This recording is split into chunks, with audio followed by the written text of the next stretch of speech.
Okay, this will be a video instruction for the Zotero workshop. There might be a new version of the instructions, so I'm going to follow the one that is linked in the description. There should be a link to the PDF there, and hopefully also timestamps. So starting with step 1, make sure you have downloaded Zotero, zotero.org.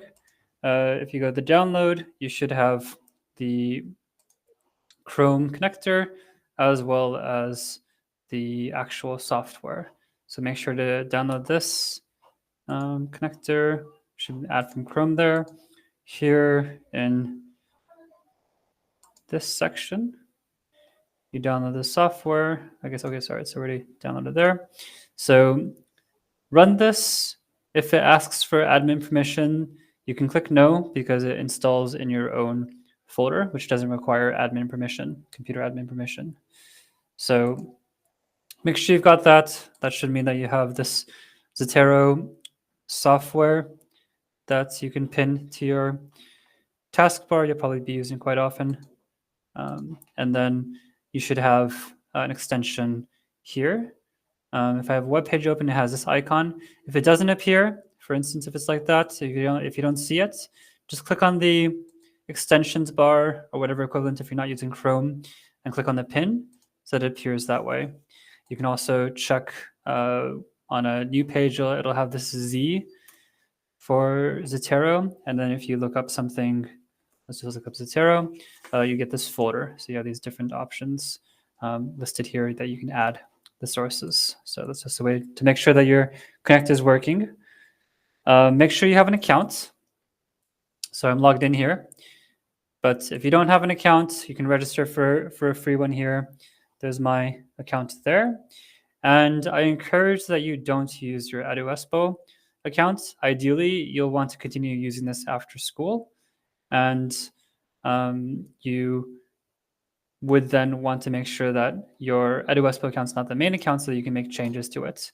If you've already put your email down, after you log in, you can go to the settings and go to your email. And you can see here for sentimental value, I've kept my university email, but my primary address is then my personal email. So if you've already added the EduEspo account, that's fine. Just make sure to add a separate email, and then you can set it as a primary one. Highly recommend that. Also, make sure that once you've installed Zotero, you may have to restart your computer. At the very least, make sure you've closed Microsoft Word and then reopened it. You should now see in the ribbon up here the Zotero bar. If it doesn't appear for some reason, close Microsoft Word, open up Zotero, go to your settings. This might look a little bit different, but find the site and either scroll down, or you might have some tabs on the top to the word processors, and just make sure that this is installed. You might just reinstall it if it wasn't showing up.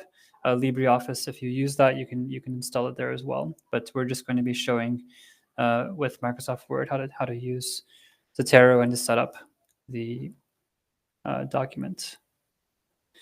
Yes, and then I've also put a link in the instructions for other frequently asked questions about the toolbar not showing up. Besides the ones I've shown, I'm not quite sure why else it would be. So best thing to do is just restart the computer and go from there. So starting with step 2 now, we're opening up a Word document. We'll open up a blank document. First things first, you can either just click on autosave here, or if you save, you can choose then where exactly you want to save your file. So always good to make sure you have it in the cloud. So here I'm going to show you using your EduEspo account. This is a Microsoft one. So save it somewhere. Let's say that I want to save in the AI, and then Zotero exemplar. Zotero Word exemplar. And then this will be the one that I upload for you to see as a PDF, so you can see how it looks. All right, so I've got that saved. I've got autosave on, so this is a good way to make sure you don't lose anything important. All right, So now we're just going to start with the body of the essay so that we have some text to look at. So if you go to lipsum.com, this is just a dummy text. A lot of websites use this, and about 15 paragraphs is a good amount of text to have. So I'm just going to copy up till there, actually. So you can press Control C or then copy that way, and then Control V, or then we can paste. Let's keep the source formatting because we don't get any extra spaces that way. Yeah, so now I have my 15 paragraphs. Now I want to start setting the styles. So with normal style, we're going to right click on this. It may look a little bit different for you. You may have normal, whatever the default is, you can, I guess you don't have anything clicked now, but you can see now that I've clicked normal, you have it selected. Whatever you want to choose is fine. It doesn't really matter, but I usually use normal style for this. So actually, I'm noticing that there's a different style. So if you Control A, select all, set it to normal, you can see then what happens when we fix the normal style. So right click the normal style, modify, and we want the font to be Times New Roman. We want it to be left aligned, as it already is. We want it to be black, which it already is. And then down here on the bottom left, you can change the formatting. If you don't want to go through this every single time, you can just click this New Document based on this template. That just tells Word that every time you make a new document, you want it to follow this format. I recommend this. I'm not going to have it selected because I need to do these workshops every year in the future. So I'm going to keep it baseline. If you do want to reset the template, you have to go into your settings to do that, but you can Google how to do that. It takes a bit of clicking around. So the next step is to go to the paragraph. All this looks correct. You want to make sure indentation over here says 0 and 0. That's the left over here, and the right indentation over here. We want that to be 0, but we want an indentation for the first line of every paragraph. I have mine in inches, so that's 0.5, but by default, if you have it in centimeters, it'll say 1.27. That's all right. Don't change the number if it's one of those two. So here we want to make sure there's no space between paragraphs of the same style. We also don't want any spaces before or after the paragraph. And we want to make sure that we are double spacing the normal text. And then when I click OK and OK, you'll see that now the text is fixed. Apparently I didn't have the rest in normal, so I'll just Control A, click on normal.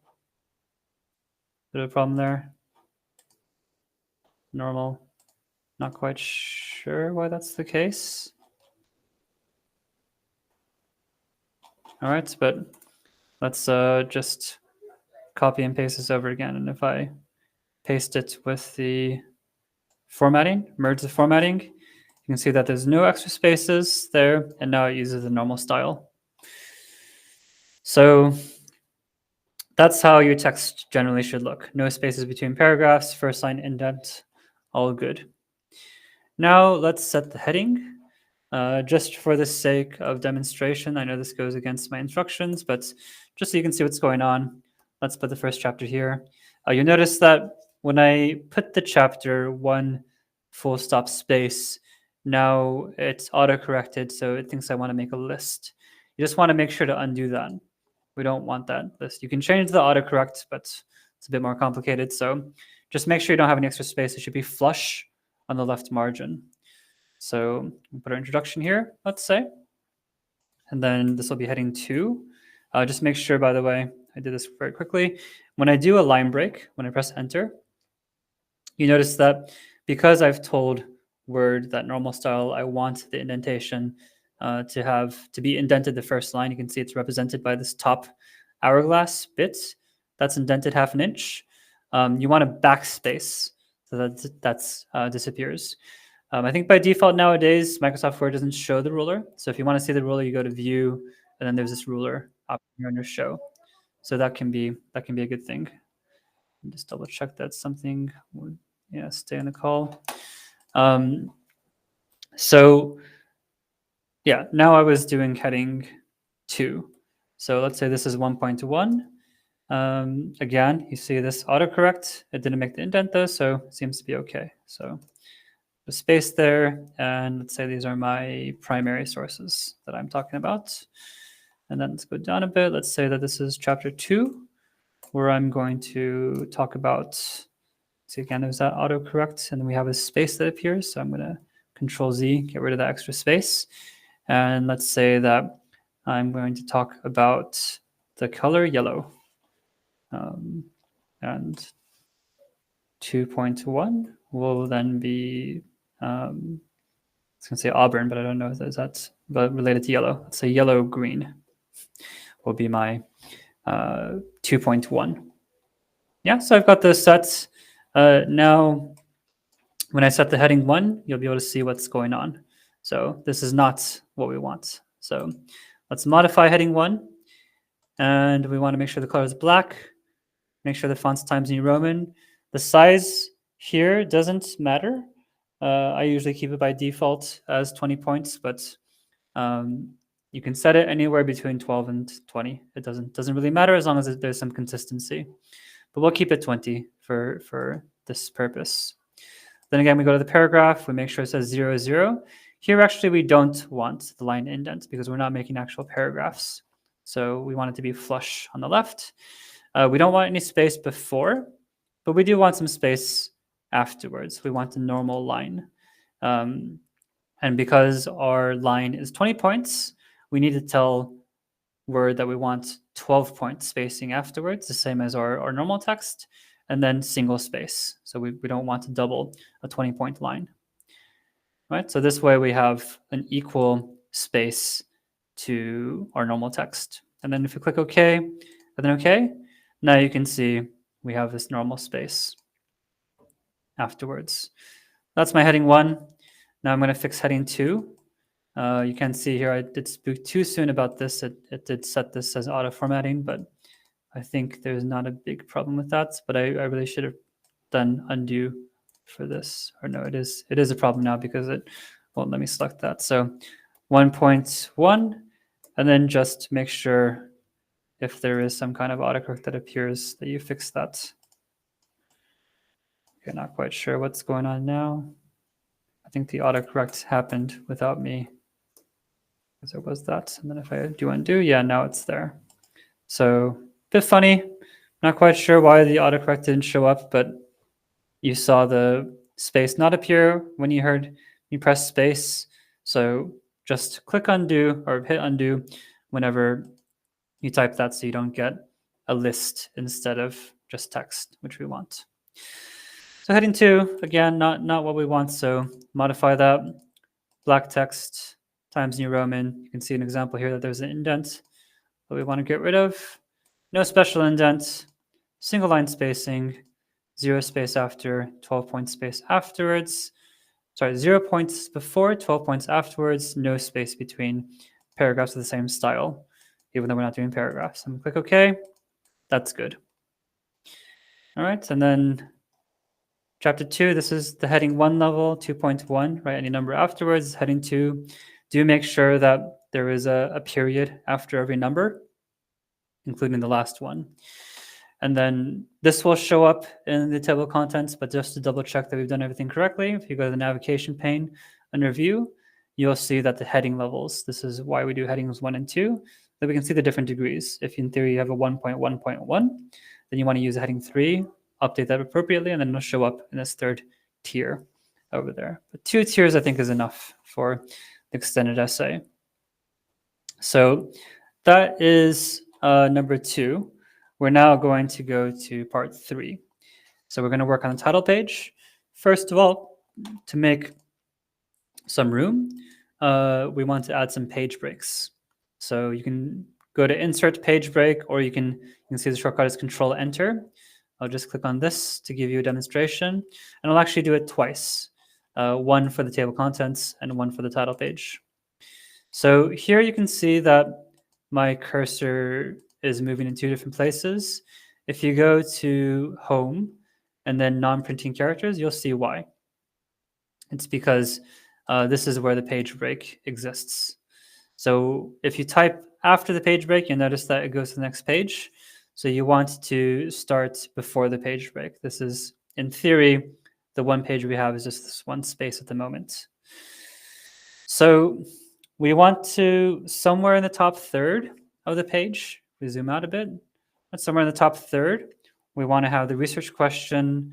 Actually, sorry, I put research question, but it should be title, research question, and then subject. Usually do want a separate title as well.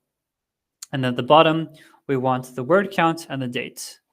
So we're going to middle justify, center justify the text, go down a little bit, and then let's put a snazzy title. I'll just put here, what do we say? Blade Runner.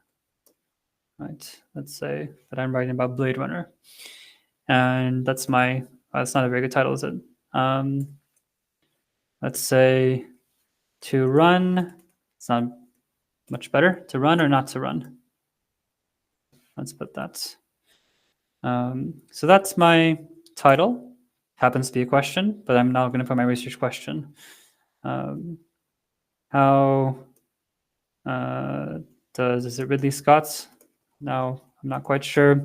How does Ridley Scott use camera angles? Not a very good question in Blade Runner, right? And ideally, you would want to put some bibliographic information there, but there's my research question. And then my subject, this is going to be an English A, category 3 EE, but put whatever relevant EE subject you have there. Just zoom out and make sure it's about 1/3. That looks good. And then I'm going to hit enter a couple times till I get to the next page, so I know how many lines I have. Backspace once. On the right side, at the very bottom, I'm going to click right alignment. And on this very bottom part, I want to put the date. Okay, this second to last line, I want the word count. And for the word count for now, I'm just going to put this filler number. We'll get back to it. Talk about that at the end. And then the date, if we go here to insert, date and time, you might just have the symbol if your resolution is a bit smaller. So click on that button. If you have a different language, you should choose English, because ideally you want to make sure that your month is spelled out. Unfortunately, Americans like to put the day second. So just to make sure there's no confusion about which number is the month and the day, it's best to spell out the month and usually actually then put it in the middle. I've got this ticked update automatically just so that I don't have to remember every time to update the date there. And those middle dots just indicate a space. If you don't want to see that, you can just click there to show or hide non-printing characters. So that is now the title page done. Now we're going to put the table of contents. Remember, I'm clicking left to the page break so that I'm writing on this page. And then I simply go references, table contents. Doesn't really matter which you choose, I guess, between the first two, but I like that it says table contents in full here. So this is now ready. I think there's an extra space there. Can get rid of that, maybe not. And you can see that my chapters appear correctly. We'll fix the page number in a bit. Now this looks a bit off, so we got to fix that.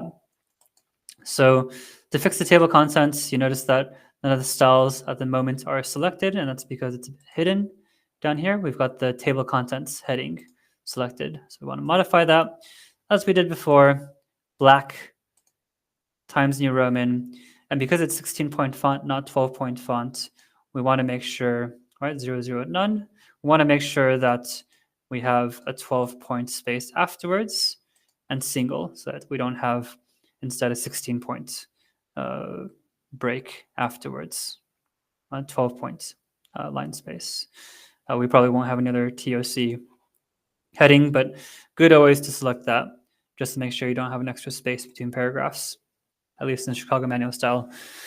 Other style guides might require some kind of space afterwards. If you click OK, then looks like our other headings, and it looks good.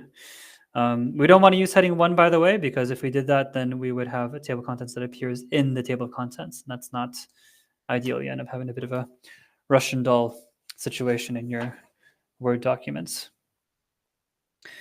All right, that's table of contents. We've already done 3C. It does say add one line break before. Optional, of course, it's not required, but that does actually help visually a little bit. In this case, I already have the break, but I think it's if you have a control, if you press Control Enter, let's see how that looks. No, that's a page break. It's a Shift Enter. No, maybe someone could correct me in the future with this, but I don't quite know how to make a line break so that if there is also a page break, it wouldn't create a line break, right? Because normally if the text ran on, let's say like this, I would want there to be a break. But in this situation, I don't really want a break because this is beginning at the top.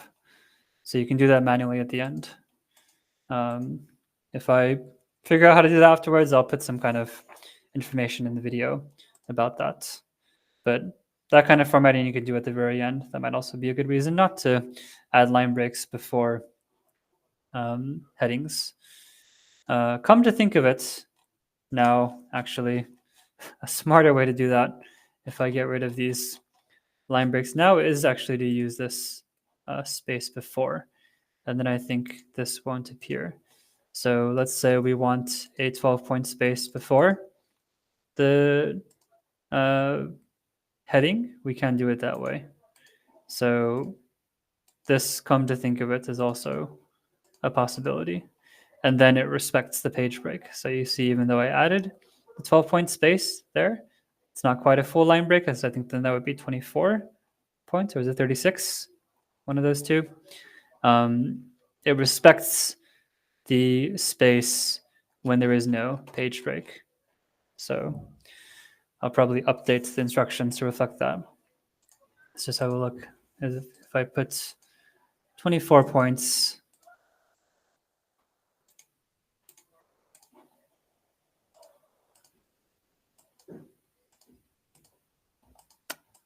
that's about one line break, I think. Maybe it is 36, but anyways, some amount of space looks to be good. I'm just going to change it back to 12. I think 12 does look a bit better ultimately.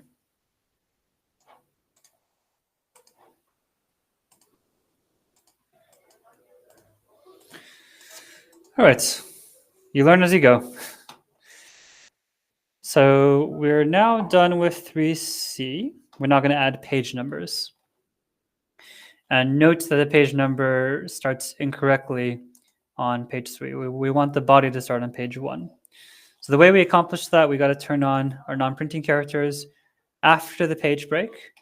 I want to go to Reference, apologies, I always make this mistake, Layout, Breaks, and I want a continuous break.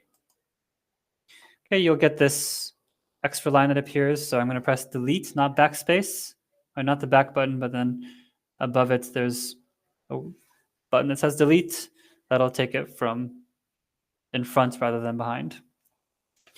So delete that extra space that appears. You should now have this page break and section break on the same line. And what that's telling Word, if we double click on this space called the header, right? Or if you right click here and click Edit Header, you can now see that we have section 2 and section 1. Before there was nothing, if I had clicked there. So this is going to let me make separate edits from what's up there. So first thing, you got to unlink this so that what we do in section 2 doesn't affect what happens in section 1. And then I'm going to add now a page number to the top right. Okay, so now that appears. I think when did this happen? I had an extra space there, but can get rid of that. The non-printing characters helps you see when there's extra spaces like that. And then I want to reformat this. You can either right-click it and format the page number, or then if you go back to the page number, you can format it from here. And just click over here, start at. We want this to start at 1. Okay, and if you've done it correctly, you can click here to close the header space. Let's hide the non-printing characters. We should be starting on page 1 with the body. And there should be no page numbers over here. Right? If you have page numbers, that means you didn't unlink the header. So make sure you've unlinked it. And make sure that you have 2 sections, otherwise you're going to have the same text appear on the previous page. And now you see that the pages haven't updated automatically. Just click here, update. You can just update the page numbers only, but in case you've changed the titles, you can click update entire table just to make sure it fixes everything. And we can see now that it starts on page 1 with introduction, where that is. And that will update automatically as your essay grows, or you have to click on it manually, but then it'll update that based on where the text is living. All right, that's everything for step 3. So step 4, you're now adding citations to Zotero. Maybe for the sake of this demonstration, I'll just quickly show you how that looks for everything. So you have your own library and your shared library. Do make sure, by the way, that you have logged in. So make sure that you're synced. Over here in the settings of sync, you can log in with your information. We should presumably have an E shared library as we have had before. So let me just make a new collection for this video. And I would like to add here an article, a website, a book, and a thesis. So let's see if we can find that then. So we want an article. Let's say we've had Blade Runner, haven't we?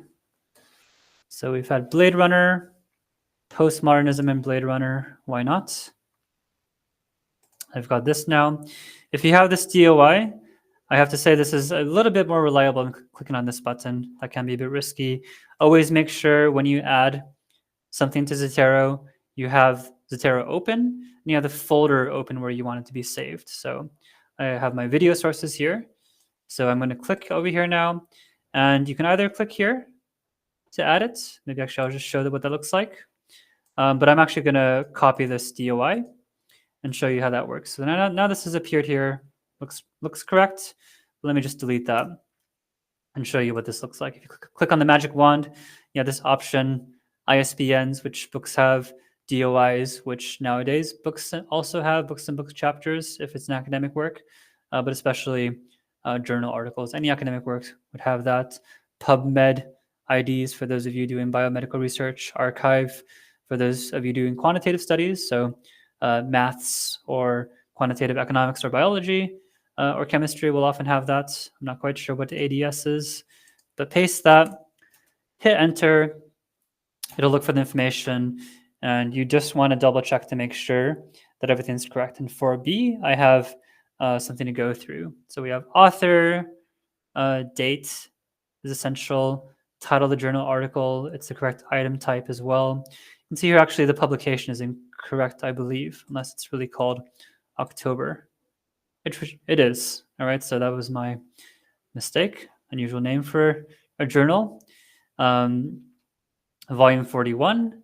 And according to this, page 61. This is incorrect. It's pages 61 to 74. So you want to make sure that the information there is correct. Sometimes there are such mistakes. And volume 41, issue summer, as you can see. So the issue is also missing. As you do this, you'll get to know what's missing and what's not. For a website, what do we do now? Blade Runner 2049. Should we use their website? Do they have one? Warner Brother Movies. So let's say that I wanted to do something for some odd reason with this page. So here, it's probably best just to click on this button. Let's see what it comes up with. There are a couple of errors, so let's have a look at that. The title appears incorrectly.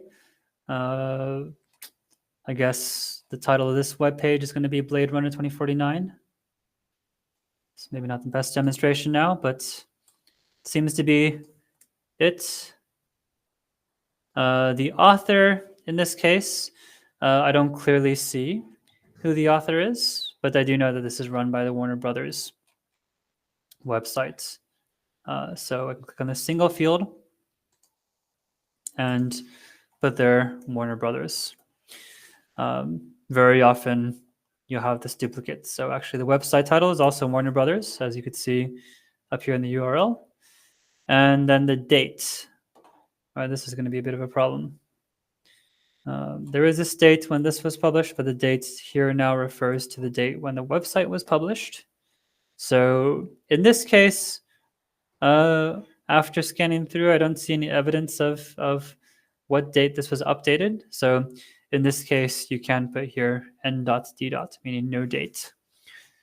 Ideally, your sources should have dates. This makes it very difficult to know when this was published, but this is one of the reasons why access dates can be useful. If you really want it to be safe, you can take this and go to the Wayback Machine.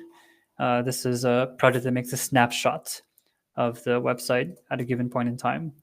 And you can see there's already a couple snapshots. So if I wanted to see what it looked like in March 4th, or to use that URL, it's blocked by the city of Espoo, but this is how you would do that. All right, so for the web page, I've got the author, the title of the web page, the date, there's no date, and the URL. That looks good. I want to find a book now. And let's try to use now Google Books, right? Not book. Let's try to find some work about this. Do androids dream of electric sheep? We want to find a study on this and not maybe the book itself. So a study guide. Do we use that one? Let's have a look. Why not? So now I'm looking for the ISBN. So of course, I'm assuming that you're reading this source that you're using, but I've got this book now, and it does recognize it here. Let's have a look at what it picks up. I'm not entirely sure if it'll be accurate. Study guide.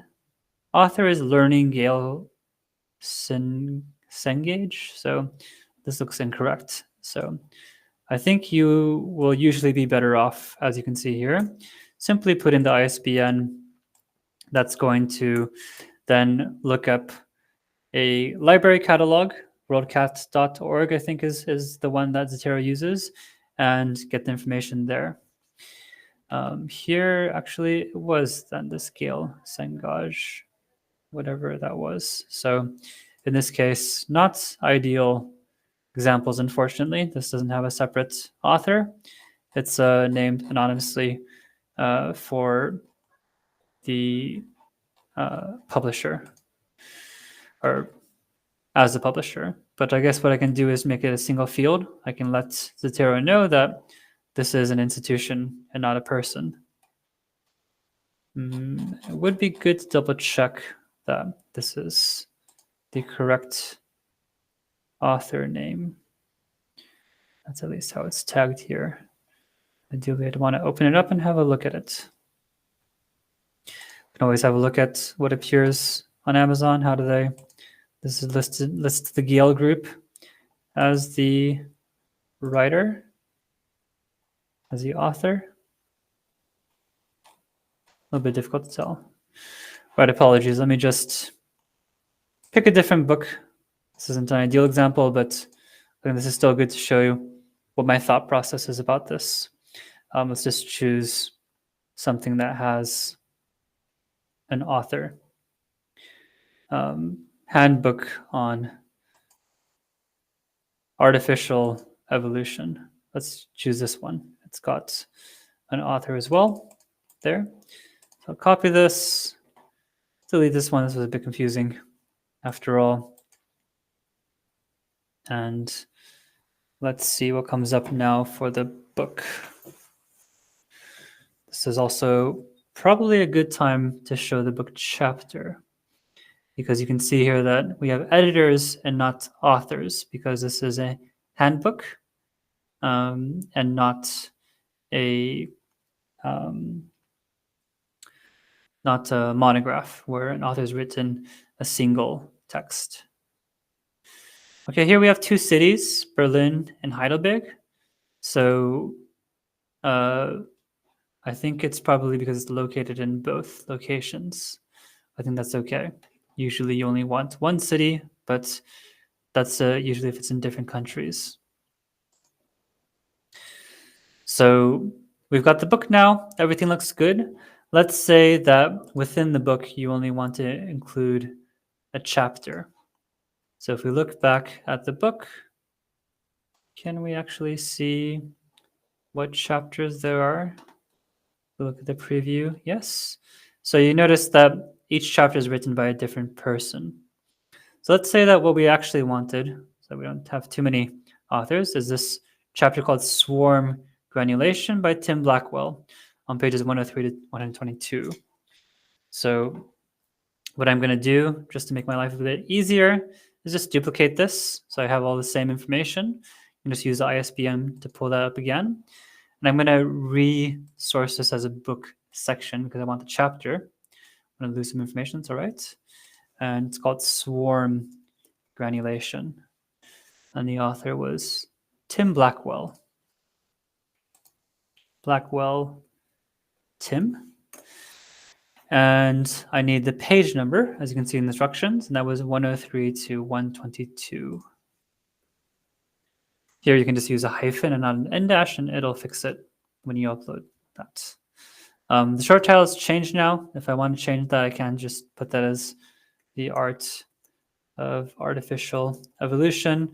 We won't actually be using the short title field for author date, but if you use full notes, for instance, or MLA, that can be useful. MLA would then be useful for languages especially. Talk about that in a bit.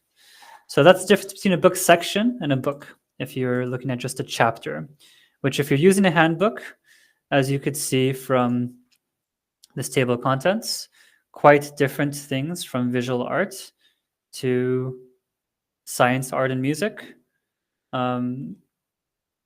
You probably shouldn't be using a whole handbook. That's kind of a good sign that it's a bit irrelevant. You usually want to use an individual chapter for these academic collected works.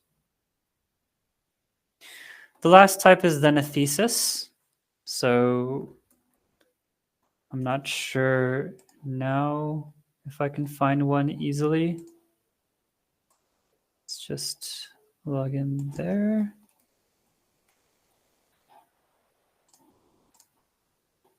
And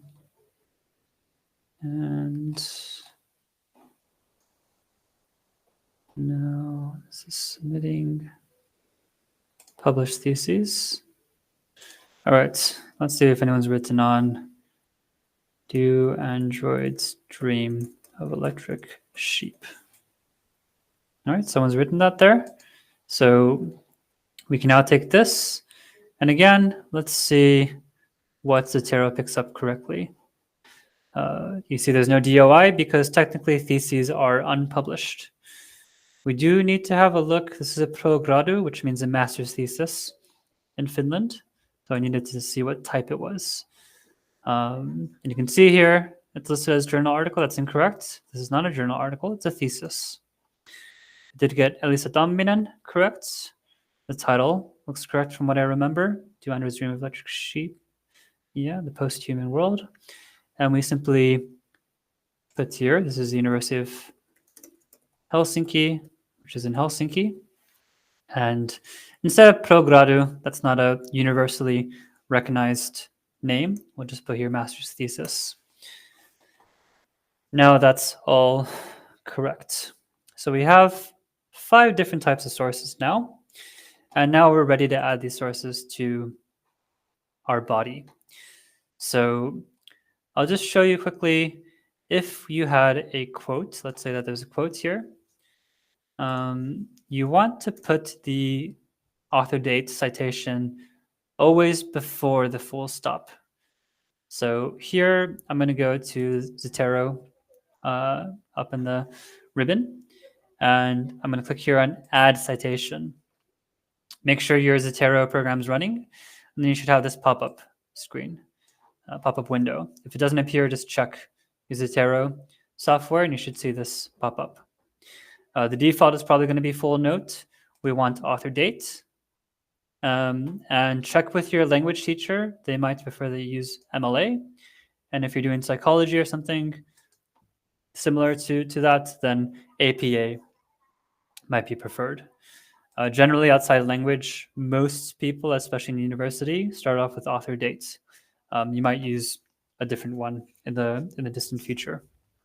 The author date, 17th edition. There's actually the 18th edition now, but this hasn't been updated just yet. And click OK. So your currently selected one will appear there.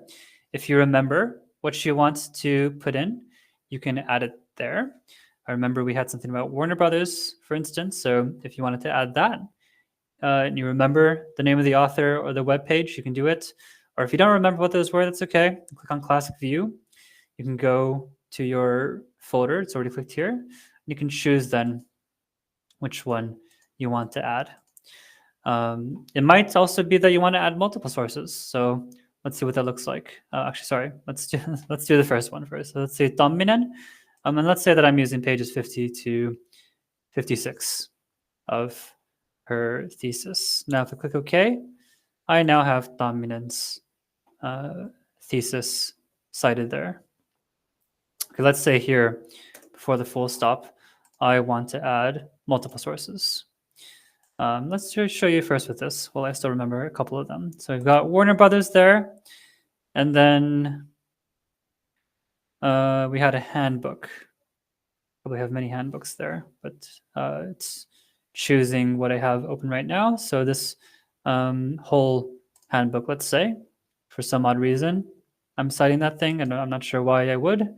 But if you want to put the page numbers, you just click on that, and then you can put the page numbers there.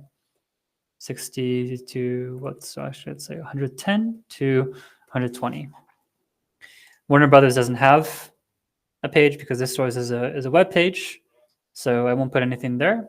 But if you wanted to put the page number, you could there. And then if we hit enter, we've got that. I want to show you what 100 looks like because when you put numbers that should be formatted differently, like 120, where the hundreds digit should be omitted, Zotero will do that automatically for you following the style recommendation. And you can see that if there's no date, then you have the ND that appears there. Now let's try adding multiple sources from the classic view. So you click multiple sources. We're still missing this swarm generation article and this journal article. So again here, you put the page numbers that you want to cite. Let's just say, I don't remember which pages there even are with these texts, but let's just put those there. And that's how those appear.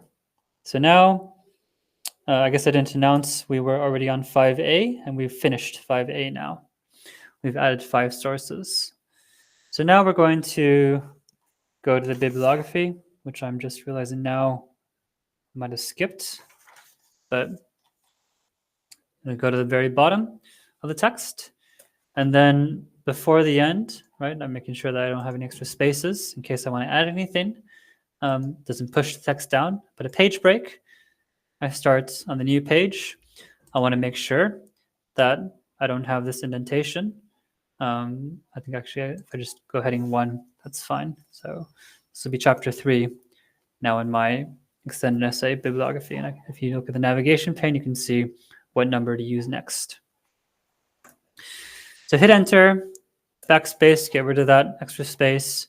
And now when you go to Zotero, you can click on this option to add bibliography, and that will add automatically then whichever citations you've used in your essay. And anytime you add a new one, it will automatically refresh it. If you need to manually refresh it, you can. Sorry, let me just show you without the printing characters there. Doesn't look as messy. You can refresh it like that. You have this gray field that appears because these are automatically updating fields. So it's communicating with Zotero.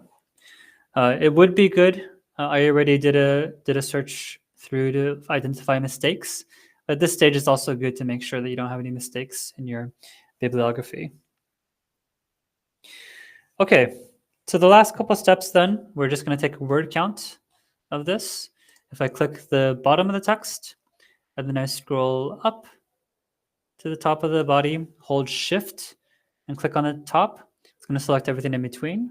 And I can see there at the bottom, it says 1,556 words.